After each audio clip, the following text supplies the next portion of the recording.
Okay, so this is Algebra 1, Lesson 8.5, Part 3. We're going to talk about the zero product property. You kind of know this already, even though you may not know the terms of zero product property, but you know the idea of it. If A times B equals 0, that means either A is 0 or B is 0. If either one of them is 0, your whole answer is 0. So for like number 11, it says 2d plus 6 times 3d minus 15 is equal to 0. Well, that means either this parenthesis is 0 or this parenthesis is 0.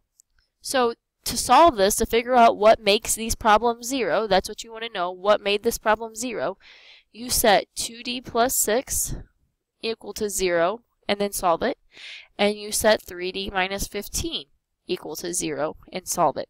So you have 2d is equal to negative 6, because I subtracted the negative 6 over, divide by 2. D is either negative 3, or we'll add our 15 over, so you get 3d equals 15. You'll divide by 3, and d is equal to 5. So your two options to make this problem 0 is negative 3 and 5. And you write that with those squiggly lines you guys all like to make. Negative 3, 5. And that's your answer. So number 12, on number 12, it's not in factored form for you. So what you have to do is you have to set it equal to 0. So c squared minus 3c equals, and then once you have set it equal to 0, then you start factoring it. So you have to say, well, what's in common between these two? Well, what's in common is a c. So you have c parentheses. Well, what times c is c squared? C. What times c is negative 3c? Negative 3 equal to 0. And so then solve both, set each one of them equal to 0. Either c is equal to 0, which is nice because you don't have to solve that one, or c minus 3 is equal to 0.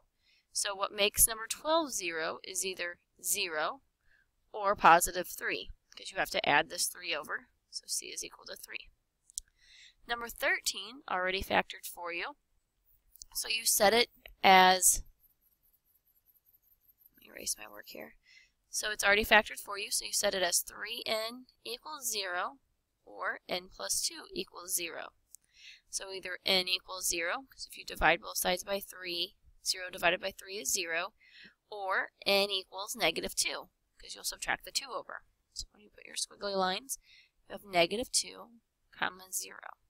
Now to figure out if these are correct, you would plug them back in and make sure that they both make the problem equal to 0.